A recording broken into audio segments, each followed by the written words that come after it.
If you want to change your life, you've got to change your life. That sounds like a play on words, doesn't it? It may be, but it does make you think. I had to read it a couple of times when I first saw it. Hello, this is Bob Proctor. For the past 35 years, I've been helping people change their lives. Some of the changes that I have witnessed have been extraordinary.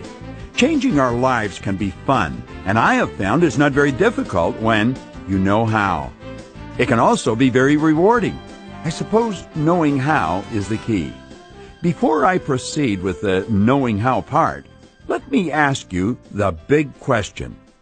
What would you change if your annual income suddenly became your monthly income?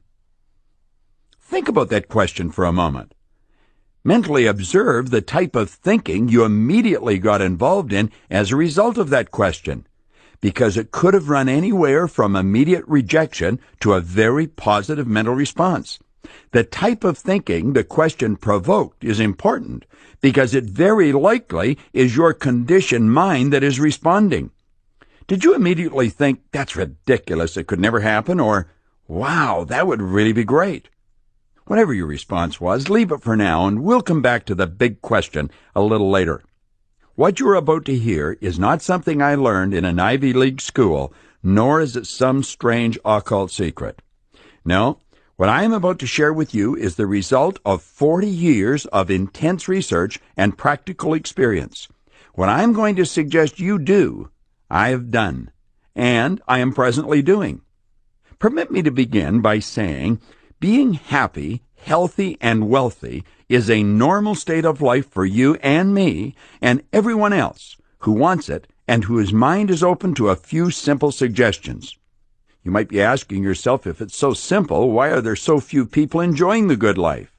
That's a fair question, and I believe it was answered many years ago in the book Man's Search for Himself, authored by Rollo May, a distinguished psychiatrist. He said the opposite of courage in our society is not cowardice, it is conformity. People acting like everyone else, without knowing why, without knowing where they are going. It takes courage to begin living the good life.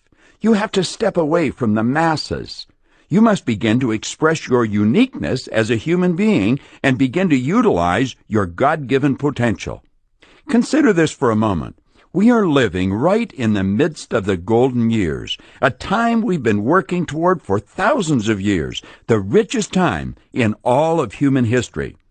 There are only two sources to which we can refer to find out about our potential: science and theology. Both of these areas clearly indicate that we do have infinite potential.